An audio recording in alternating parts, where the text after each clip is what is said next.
Que bom dia! Estamos aqui então para o nosso devocional de hoje.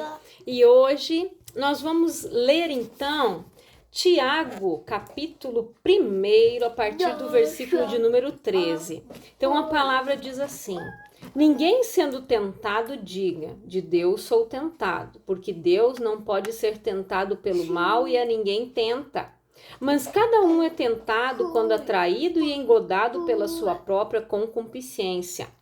Depois, havendo a concupiscência concebido, dá à luz o pecado. E o pecado, sendo consumado, gera a morte. Não erreis, meus amados irmãos. Toda boa dádiva e todo dom perfeito vem do alto, descendo do Pai das luzes, em quem não há mudança nem sombra de variação. Segundo a sua vontade, ele nos gerou pela palavra da verdade, para que fôssemos como primícias das suas criaturas. Então, o que diz a palavra, né? O que significa engodado? Engodado significa iludido, enganado, nutrindo esperanças de alguém por meio de promessas falsas, né? Então, a pessoa ela é tentada, engodada segundo o seu próprio desejo. A palavra concupiscência significa desejo. Então, depois, havendo a concupiscência concebido, dá à luz o pecado. E o pecado sendo consumado gera a morte. Olha o que diz aqui. Então, depois do desejo ser concebido, é como gerar um filho, né? Primeiro você precisa ter um relacionamento íntimo, né? Para que uma criança seja gerada. A mesma coisa é o desejo, é a tentação. Ela é concebida. Depois que ela foi concebida no coração, a pessoa pensou, olhou, desejou, ela foi concebida no coração, ela dá luz o quê? Ao pecado. A pessoa vai lá e peca. Só que no momento em que ela peca, ela deu lugar ao diabo. A palavra diz, não deis lugar ao diabo. Quando ela dá lugar ao diabo? Quando ela peca. E quando ela se deixa iludir pelas mentiras do inferno. Porque a palavra diz que o ladrão veio senão para matar, roubar e destruir. E Jesus disse o quê? Eu vim para que tenham vida e tenham vida em abundância. A vida em abundância foi Jesus que nos deu. O diabo veio para matar, roubar e destruir. Esse é o plano de destruição do inferno. Ele veio para isso. Então, como ele consegue te afastar de Deus? Quando você peca. Porque a palavra diz que a única coisa que faz separação entre nós e Deus é o pecado. Vou usar um exemplo. Aqui está Deus. Aqui fica o bloqueio e aqui embaixo estamos nós. Quando você peca, aqui fica o bloqueio no meio. Você não tem mais o acesso aqui em Deus, porque o pecado te bloqueia, ele te deixa longe de Deus. E aí, quando acontece isso, o mal tem todo o poder para agir na tua vida, para agir e fazer o plano de destruição dele. E como nós somos tentados? Conforme o desejo que nós deixamos ser gerado no nosso coração. A palavra diz que Deus não tenta ninguém, porque Deus não pode ser tentado pelo mal, então a ninguém ele tenta. Então nós somos tentados pelo diabo. Ele conhece, ele sabe o que a gente quer. Mas a palavra diz o quê? Agrada-te do Senhor e Ele irá satisfazer o desejo do teu coração. Só que Deus, Ele realiza o desejo do nosso coração se for bênção para a nossa vida.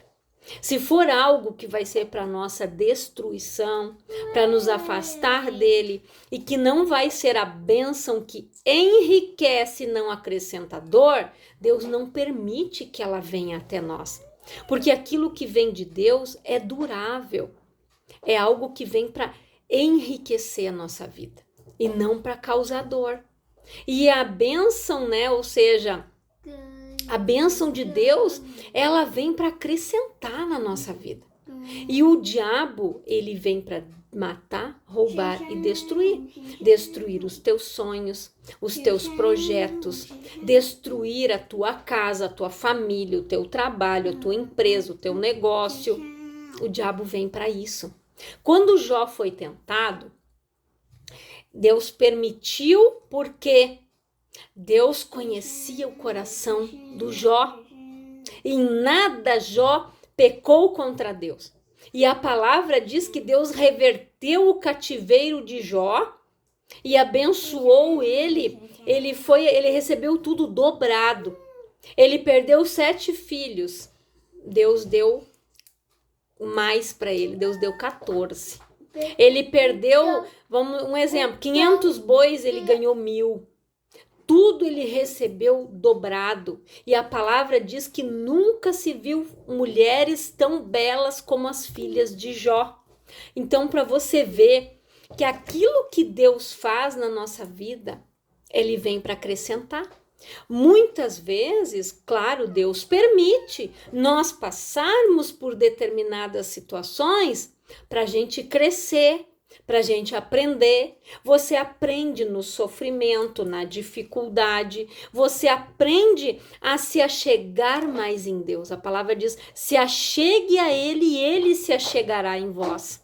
Então, quando você está passando por algo difícil, você tem que se achegar mais a Ele. Orar mais, buscar mais, se consagrar mais, confessar a palavra. E aí você vai receber a tua vitória.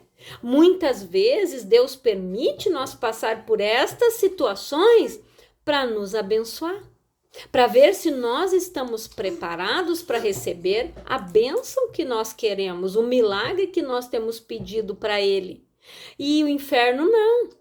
O diabo quer que você peque para que você seja afastado dele, para ele poder entrar e destruir a tua vida.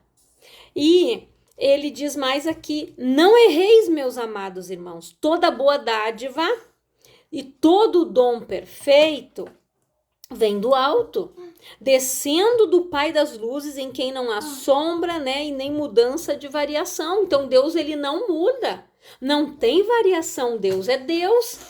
Ele não muda porque Deus, ele preserva os seus preceitos, os seus mandamentos e a sua palavra. A palavra diz que ele zela pela sua palavra para que ela se cumpra na nossa vida. As promessas ele quer que se cumpram na nossa vida, mas nós precisamos guardar a sua palavra, guardar os seus mandamentos, andar de acordo com ela, para que a gente seja abençoado. E diz mais aqui, segundo a sua vontade, ele nos gerou pela palavra da verdade, para que fôssemos como primícias das suas criaturas. Primícia, primeiro lugar. Olha o amor de Deus. Nós somos primícias. Nós somos o melhor da sua criação. Ele nos se preocupou tanto com nós. A palavra diz que Deus amou o mundo de tal maneira que mandou o seu único filho unigênito para que morresse naquela cruz, para que nós tivéssemos vida e vida em abundância. Então Deus, ele suportou ver o seu filho ser massacrado, ser humilhado, ser pregado numa cruz para levar o meu pecado, o teu pecado, a nossa culpa, a nossa dor, para que a gente pudesse viver esse melhor. A vida e a vida em abundância ele nos deu novamente. Porque o homem não era para passar pela morte. Mas quando o homem foi tentado a comer o fruto lá no Jardim do Éden, do conhecimento do bem e do mal, da árvore que Deus disse que não era para comer, ele sofreu essa penalidade. Ele foi expulso do jardim, teve que trabalhar, teve que viver do suor do seu rosto, começou a vir enfermidades, começou a passar por problemas. Mas por quê? Porque ele abriu a porta para o diabo ir lá e destruir a vida dele. Só que Deus, na sua infinita misericórdia e amor, mandou Jesus nos comprar.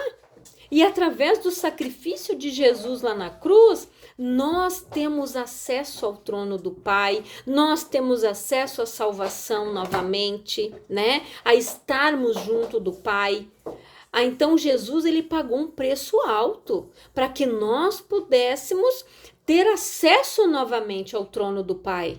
Quando ele morreu, quando ele disse está consumado, o véu se partiu de cima a baixo. Então nós temos o acesso, nós chegamos na presença de Deus em nome de Jesus e colocamos para Ele as nossas petições, as nossas orações, aquilo que nós queremos, nós glorificamos, nós adoramos, nós exaltamos a Deus, bendizemos o seu santo nome, mas isso só foi possível através do sacrifício de Jesus. E todo o bom, tudo que é de bom, toda dádiva, né? Todo presente, tudo aquilo que é bom, todo dom perfeito vem do alto, vem de Deus, não vem do inferno. Tudo que é meio, tudo que é do bom, tudo que é de melhor vem de Deus. O diabo não tem nada de bom para te dar. Ele faz parecer que tudo é ótimo, tudo é maravilhoso. Mas para que você abra a brecha para ele entrar. Ele seduz as pessoas de acordo com o desejo do coração dela. No momento que ela deixou aquilo ser gerado e ser concebido dentro dela, danou-se. Ele consegue entrar e fazer o que ele quer. Ele faz uma destruição total na vida da pessoa. Então, que você fique com esta palavra no teu coração, que você reflita nela e guarde isso. Ninguém é tentado por Deus, porque Deus não pode ser tentado pelo mal. Você é tentado pelo mal, a se desviar do caminho, a sair da presença de Deus. Você é tentado todos os dias, mas nós devemos negar o pecado todos os dias, como diz aquele louvor, né? Eu escolho Cristo todo dia, né? Eu já morri para minha vida, hoje eu vivo a vida de Deus. É assim que nós devemos viver, a vida de Deus. A nova vida que Jesus nos deu, viver o algo novo todos os dias, o sobrenatural todos os dias, né? A bênção de estar na presença de Deus, de ter sido comprado, de ter sido resgatado, de saber que um dia nós vamos estar na glória com Jesus, de que um dia nós vamos cear eternamente com Ele. Essa é a recompensa para quem vai seguir no caminho. Então guarda esta palavra no teu coração. E saiba que tudo de melhor vem dele, de lugar nenhum mais. Eu quero orar por você, Pai, em nome de Jesus. Eu oro por todas estas pessoas, Senhor, que estão ouvindo esta palavra, que elas sejam edificadas, engrandecidas, abençoadas, e que a bênção que enriquece, não acrescenta dor, chegue na vida delas. Que elas, Pai, digam não para o pecado, mas que venham viver a vida de Cristo, a vida e a vida em abundância que o Senhor comprou naquela cruz para cada um de nós, Pai. Que esta pessoa seja alcançada pelo teu amor, pela tua graça, pela tua bondade, pela tua misericórdia e compaixão, Pai. Eu profetizo a bênção sobre a vida de cada um, em nome de Jesus. Que Deus abençoe a tua vida grandiosamente.